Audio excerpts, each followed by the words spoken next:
Assalamualaikum warahmatullahi wabarakatuh. Annyeonghaseyo ya Robun. Selamat datang di Akamsi Akuntansi bersama Inta. Halo semuanya, apa kabar hari ini? Semoga dimanapun kalian berada, kalian dalam keadaan yang semangat ya. Perkenalkan, nama saya Intan Permatasari yang akan menemani kalian belajar hari ini. Hari ini kita akan belajar materi yang sangat penting di akuntansi perusahaan jasa, yakni laporan arus kas. Tapi sebelum itu, kita harus belajar mengenai kas. Pernah nggak sih kalian merasa uang itu cepat banget habis, tapi nggak tahu kemana perginya? Coba kita pikirkan, kalau kalian punya uang di dompet, punya uang di saldo bank, atau punya uang di e-wallet, di dalam akuntansi itu disebut apa ya? Untuk menjawab pertanyaan ini, kita harus bersama-sama belajar mengenai kas. Kas merupakan aset yang paling liquid.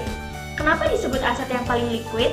Karena kas merupakan aset yang bisa digunakan kapan saja dan bisa langsung digunakan tanpa harus dikonversi terlebih dahulu. Beda halnya seperti kita mau menggunakan kendaraan atau bangunan, ketika kita ingin menggunakan, kita harus menjualnya terlebih dahulu.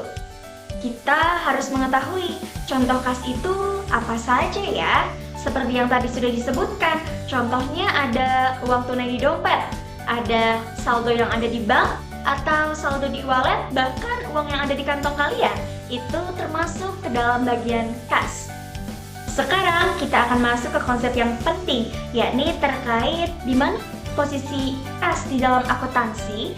Posisi kas di dalam akuntansi itu bertambah di debit dan berkurang di kredit. Kenapa? Karena kas di dalam akuntansi ini merupakan aset. Kita ambil contoh, ada sebuah perusahaan bernama perusahaan Nana. Perusahaan ini pada tanggal 1 Januari 2025 mempunyai transaksi, yakni perusahaan ini menerima pembayaran tunai sebesar 3 juta rupiah. Kalau misalnya seperti itu, kasnya bertambah atau berkurang ya? Karena perusahaan menerima, berarti kasnya bertambah. Kalau kasnya bertambah, berarti di debit. Kita ambil contoh kedua. Perusahaan Nana pada tanggal 4 Januari 2025 membayar sewa sebesar 1 juta rupiah. Berarti kas perusahaannya berkurang atau bertambah ya? Ternyata perusahaan itu kasnya berkurang. Dan kalau berkurang, berarti di kredit. Betul sekali. Setelah kita mempelajari terkait dengan kas, kita akan mulai mempelajari terkait laporan arus kas. Coba kita pikirkan, kalau kas terus berubah, kadang bertambah, kadang berkurang, bagaimana cara kita untuk mengetahui aliran kas tersebut? Untuk menjawab pertanyaan itu, kita perlu belajar mengenai laporan arus kas.